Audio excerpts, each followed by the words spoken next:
I was all good at first, and then when my grandma got murdered, and then everything went downhill from there, and then most of my family was gang members already. So I said, oh yeah, I may as well join up with them, man. I grew up in a gang lifestyle. I grew up like when I was a little kid, looking up to these gang members, thinking, okay, I want to be just like that. Really understand what you're getting involved in. And that for some, there is no coming back.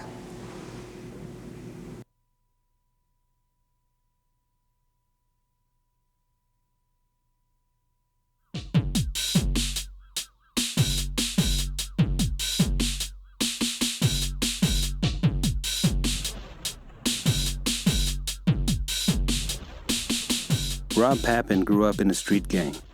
The street was his home, and his family was his gang. Rob saw the dark reality of gang life from the inside and knew he had to get out. And today, Rob helps Aboriginal gang members and associates leave the gang. Rob Papin spends much of his time in Aboriginal communities, talking to youth about the pressures they face to become involved in gangs. How old were you when you got out of the gang? 25. What's up, buddy? This your brother? He's my brother. He's 16, turning 16 today. And my other brother, Nathan, he's 14. And he's like interested in all that gang stuff and he wants to follow that path. Where is he? He's at home. That's why I said he should have been here.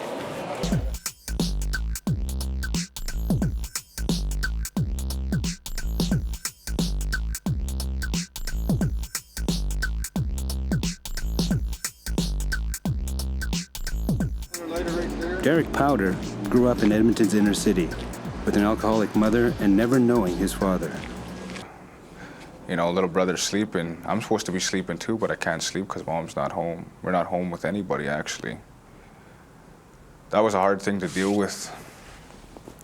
Having the mom take off and not be there.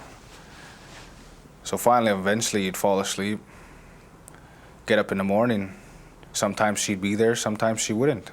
When she was there, she wouldn't be up to, you know, get us ready for school or, I guess, cook us breakfast. So I'd, you know, slap something together for me and my little brother, get my little brother dressed, and away we went. Talking to some of the kids, you know, I don't know how it would come about, but we'd sit there and some about welfare would come up. I wouldn't say mom was on welfare. That was embarrassing for me. I don't say stuff like that because that reflected on me, you know, the way I dressed, how I presented myself at school. I was embarrassed, you know, to be who I was. I didn't want to sit there and say, well, I got my clothes from Value Village or Bissell Center. You see all these kids wearing brand name clothes. Well, for me, I wasn't one of those kids. You know, seeing my mom and my stepdad fight a lot, that's how they handled their problems, you know, by yelling, swearing, screaming at each other, and physically assaulting each other. So I thought, okay, this is the way to deal with things. I enjoyed that, you know, being a tough guy. That's what I was called, the tough guy in the school, you know. I enjoyed that. Getting that, I guess, that title at a young age, it gave me power, you know, over people. The shame of growing up in poverty, surrounded by alcohol and violence, pushed Derek away from his family and onto the street. Rob Papin has seen guys like Derek Powder come and go over the years. Some make it out of the gang, most don't. This was the community league for the hood, man. This is where gang members came, the dealers, the drunks, the drug addicts. Back in the day, if there was any outreach workers that came by to say, hey, Derek, do you need help? What would you have said? My mentality back then, I think, you know, well, what do you want from me? What do I got to do for you, you know, for you to come and help me? Because people just don't walk up to you and say, hey, can I help you? Can I get you off the street?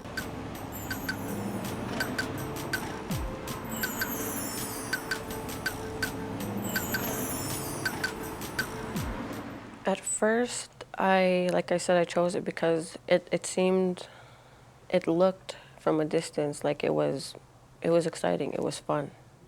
Trying to get away from me as fast as I could. I got all mine from movies, man. Like when I found that blood and blood out, man, on the street, we were walking back to my buddy's house. We seen a videotape in the alley. I grabbed it. It said blood in, blood out. We didn't know what the hell it was, eh? Went home, washed it. You know how when you play, say when you play a part of a role in a movie or something, you play that character, you are that character. I had to transform myself into him. And I had to be that character. To full out to extremes, I had to go all the way in what I was doing. Gang life is all about proving yourself and being solid. So there are different ways to recruit new members for the gang. In this case, the wannabe gang member is about to experience a jumping-in beating to prove he can take his licks like a man. He is lured to a remote area and then jumped in by the patched members. I've been down with this guy for a year, man.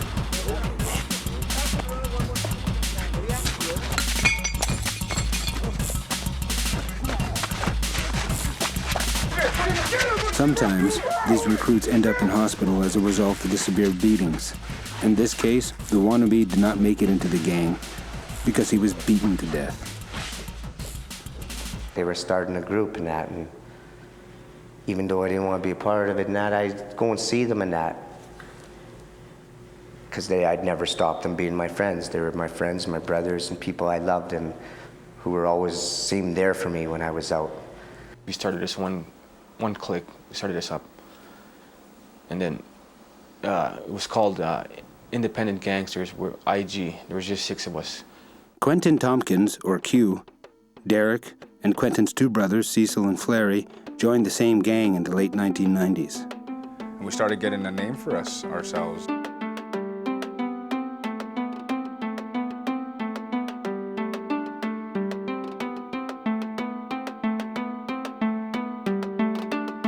As I was getting older, I started realizing that I liked it and I wanted to stay in it because I had respect. People never badmouthed me. They never talked bad to me. You know, if I raised a finger, somebody would jump. I like power. I need everybody's shoes. Everybody that's wearing shoes, well, obviously all of you.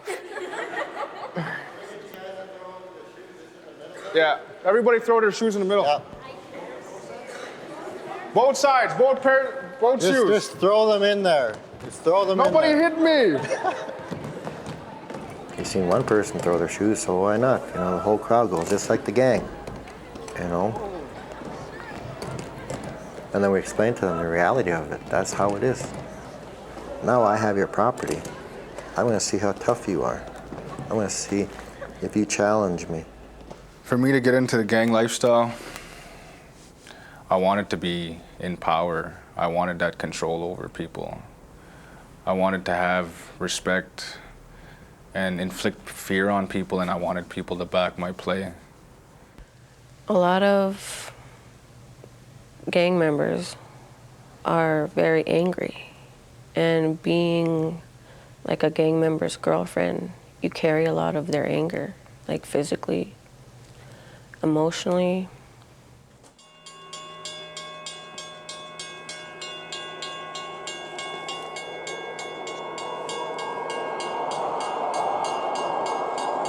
Gang members used to come stay with me there, come, you know, buy drugs or whatever, come get high, and when my daughter wasn't there. Yeah, the one right at the far corner. Yeah. People just go in the back stairs, come knock at the window, and you just slide open a little sliding door, you know, make transactions and stuff. And there is no, you know, beautiful high-rise that you live in. There is no, you know, all beautiful clothes that you wear. Nobody has their own space. Nobody has their own personal belongings. It's just a crappy place with crappy stuff. There's a lot of girls now that they don't understand what they're getting into.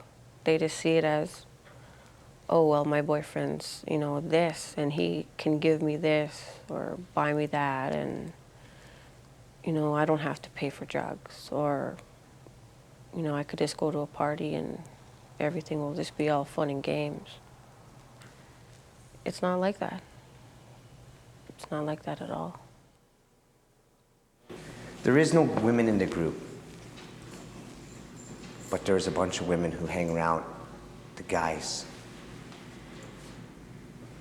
And I'll tell you straight up, they say you're nothing but a mattress. In a gang, you have to satisfy your man. And if he turns around and he tells you he wants you to sleep with another woman, you're gonna have to, or else he'll beat the living crap out of you. You know? Or if he wants you to turn around and go sleep with his buddy because his buddy doesn't have a girlfriend, you know, you're gonna have to do that, you know? It's a hard life. It's a very hard life. Like, you can't just lead your own life, man. You know, you gotta worry about what's going on in your life, what's going on in your friend's life, you know, what's going on in this person's life, you know, what's happening within the crew, you know, what's happening with the guys inside.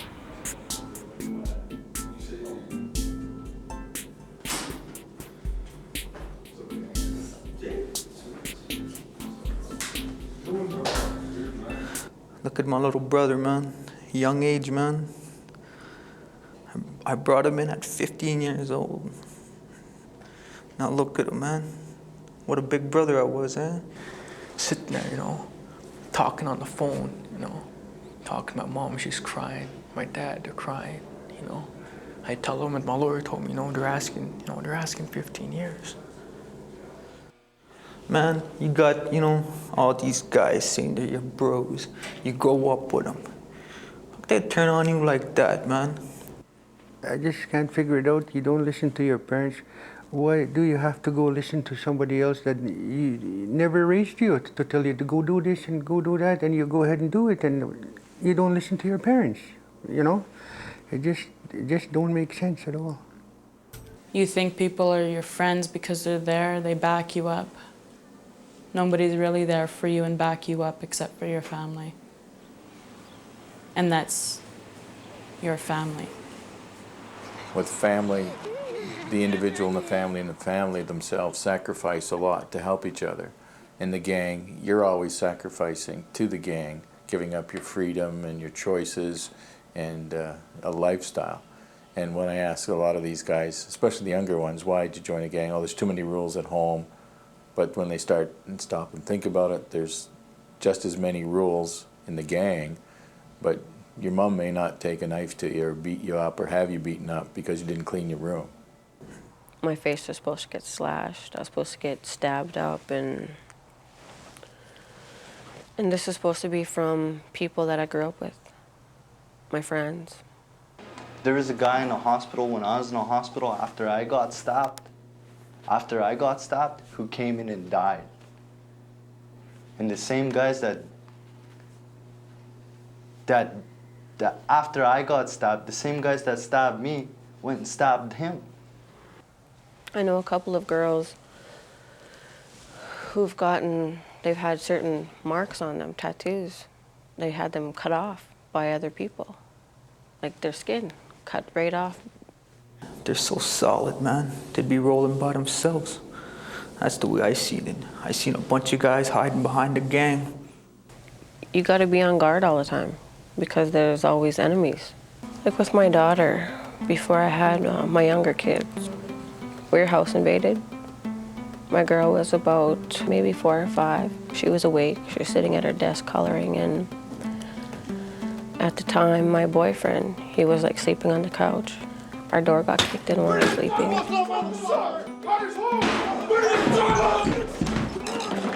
She came into the room and she was like screaming, and she woke me up and I didn't know what was going on. She was terrified and she jumped in the closet underneath our clothes. She was hiding, and then I went out and my boyfriend was getting like attacked by like 4 or 5 different guys with clubs, baseball bat, golf clubs. You know, he was cornered, he wasn't doing anything. Like, I was scared. And I know my daughter was, like, but my reaction was to defend myself. When people would knock at the door after that, she would, like, hide It was just a natural reaction for her. She'd like kind of duck down by the couch or something, and I'd look at her, and inside my heart, like I'd just like kind of fall apart inside.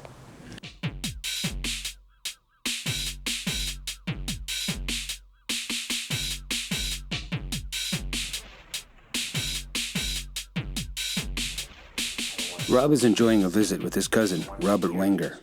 Robert is the leader of an Aboriginal street gang and has spent the last 8 years of his life in a maximum security prison.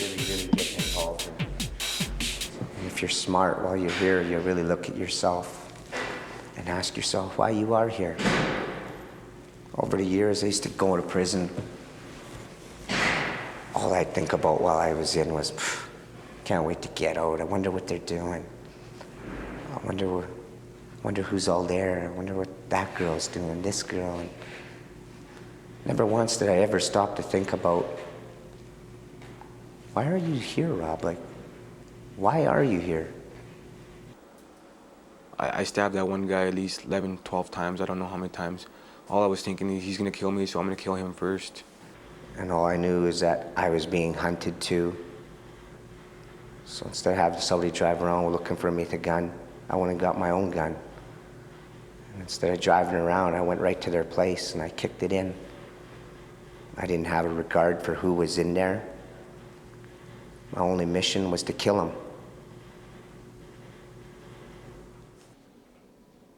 My negative experience is being slashed from ear to ear, getting slashed in the face, and having my lung punctured. I was in the hospital for 6 days, 50-50 chance to live. I died 3 times on that bed.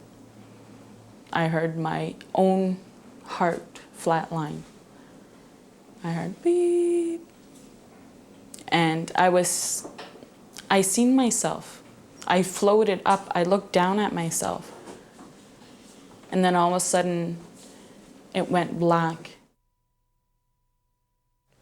No matter what you go through growing up, what choices you make when you're younger and stuff, even if they are wrong ones, that you can still lift yourself up and go in a better direction. Me today, I'm Robert Wenger. I'm me. I'm not outlaw anymore. I'm one who cares about my family. One who wants to spend time with my family. One who wants to tell my family that I love them. That I always have. I just didn't know how to say it.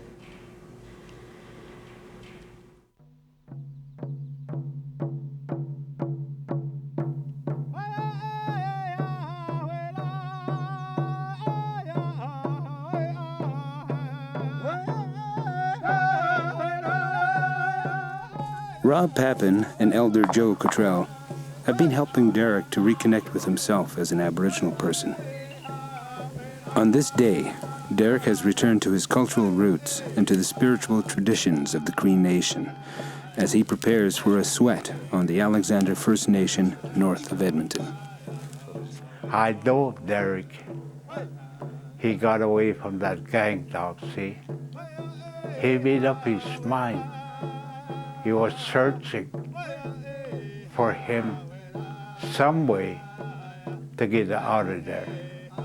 And he found it. He's got that respect now.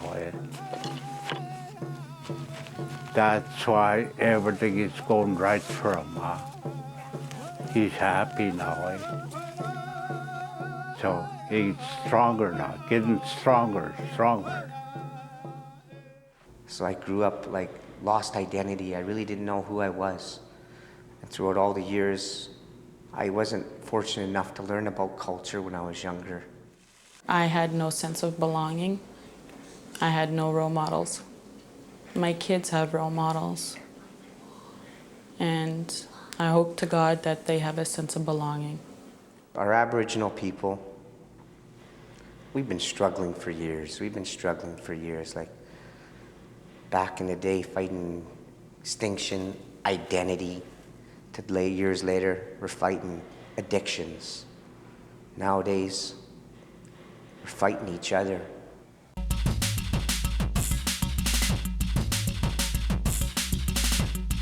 They almost killed me once. They almost killed me twice. They almost killed me 3 times. I've lost a lot of family members to the gang life, and I still am. I've lost 2 brothers and 3 cousins. And they had to get hauled away in a body bag. It wasn't just walking away, it was being hauled away in a body bag. There's only 2 alternatives to this lifestyle, and that's death or that's life in prison.